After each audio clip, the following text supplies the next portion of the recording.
I do think there's an upside to you in this little bit of this firestorm that you're in right now, is that you're getting a lot of people taking a look at you that weren't. And yes, a lot of the write-ups are playing to your biggest weakness, which is that you spout a lot of conspiracy think, whether it's deep state, whether it's 9/11, whether it's vaccines. You are painted with that brush. And I know you and the campaign think that this is water under the bridge. We've already addressed it. But I think that you should greatly rethink going there, because all those write-ups today called you a conspiracist. And I think that there are a lot of people in this country that want another choice, but they're not going to vote for a conspiracist. So what do you say to that suggestion that whether it's 9/11 or the deep state or vaccines, that you believe wacky things? I don't know what you're talking about, 9/11. I don't recall saying anything about 9/11. It came out of the Bergen interview. I'm called a conspiracy. Came out of you know what I'm talking about. It came out of the Bergen interview. I do not know. Well, in the Bergen interview where you were saying you're not sure what happened. You know what I'm talking about, Bobby. I'm not. You know me. I'm not trying to be sneaky about it. Yeah, no, I'm not. Yeah, I'm not trying to be coy, Chris. I think if you go back and look at that interview or any interview, I never voiced a conspiracy theorist. I may say, I don't know what the facts are, or I'm willing to question government orthodoxies, but I never advanced a theory about what happened on 9/11. I can tell you that. Here's the thing, Chris. I was called a conspiracy theorist because I said that glyphosate, which is the active ingredient of Roundup, caused non-Hodgkin's lymphoma. People said that's a conspiracy theory. As it turned out, we won 3 jury trials in which they agreed with us, and Monsanto settled for $13 billion. I said at the beginning of the pandemic that vaccines were not going to prevent transmission. I said that because I was reading the science. I was reading the monkey studies that showed that they didn't prevent transmission in monkeys. So I knew they weren't going to do it in humans. I was called a conspiracy theorist, and now everybody admits that. I said that COVID lockdowns were going to be very, very harmful to children particularly.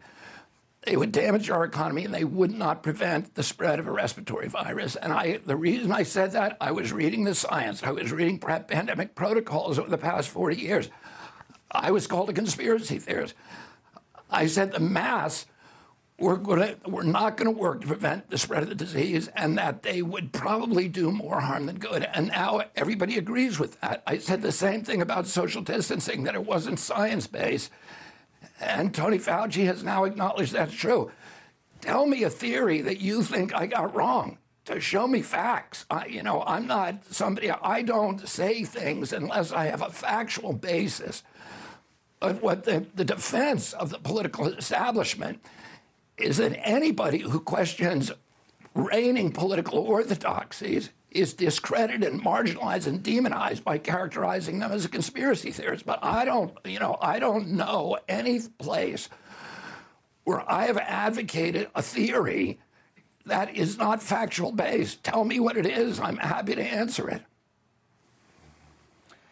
No, I understand. And I don't want to drag you through the mud, because all this stuff is discoverable for people online. I do think it's a fair assessment on vaccines that you sound more open to vaccine protocols as long as there's testing that backs them than you used to. That you used to be like, look, all vaccines are more about big pharma spreading their wings than they are about controlling anything, and that they're all very suspicious.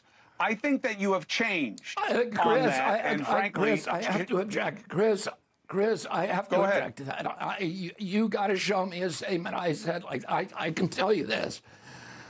What I've said from the beginning is that I'm not anti-vaccine. I've said that for 15 years.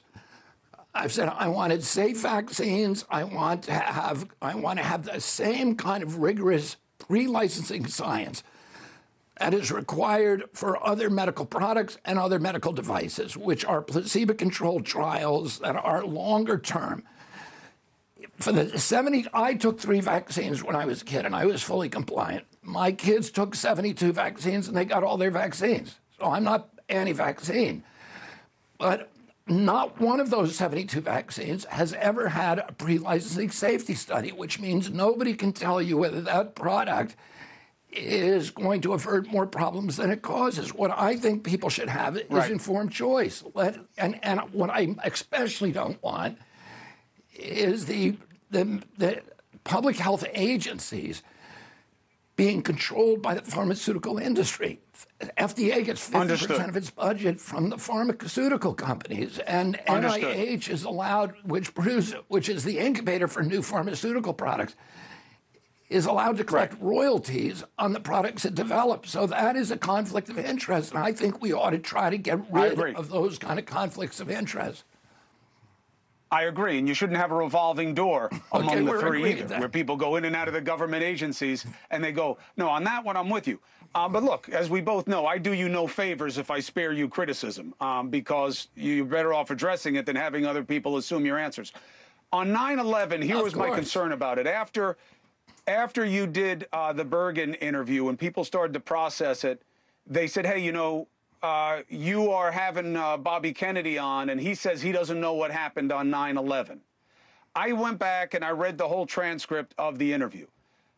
I believe that that's not a fair reading. You did say, I don't know what happened on 9/11, but I do understand the government's reckoning of it, and I don't have any reason to not believe it. Is that what you're saying, or are you saying that you don't know whether you believe what the government says happened on 9/11? This matters. Well, I don't, you know, listen, I've been around long enough that I question everything that the government tells me. And I think people who don't question what the government tells them are not paying attention. You know, when I was a kid, the government didn't lie to us. And 80% of Americans in 1960 believed that the government didn't lie to us. And then a lot of things happening. One, my uncle's assassination. Right. And, you know, the Warren Commission report, which a subsequent congressional investigation came to a completely different conclusion than the Warren Commission report, a congressional investigation that was much more thorough. Then the Pentagon Papers came out in 1973 and showed that the government had systematically lied to us about the war in Vietnam.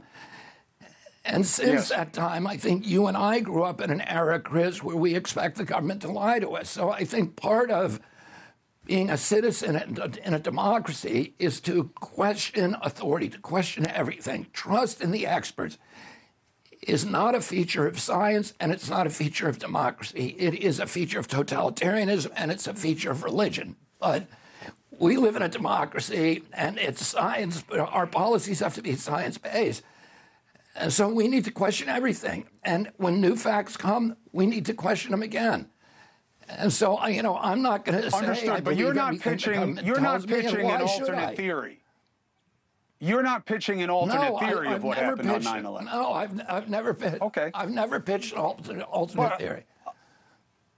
There's a lot in the air accusing you of it. I want to give you the opportunity to address it, and you have. That's what we do here. So, Bobby Kennedy, again, I've known you a long time. People know that we've been friends for a long time. I don't do you any favors if I don't tell you what they're saying about you and give you a chance to handle it on your own terms for this audience. And that's what you'll get every time out. Thank you so much, Chris. I appreciate it. I've told you before, I want you to always be tough on me, and you're a good journalist, and I appreciate that. It's not tough. It's just fair. If they're going to say it about you, I should say it to you and give you a chance to deal with it face-to-face with the audience. You can come after me when I see you in person. Bobby Kennedy Jr., thank you for taking the opportunity. Happy Easter. Thanks for having me, Chris. Happy Easter to you and your family.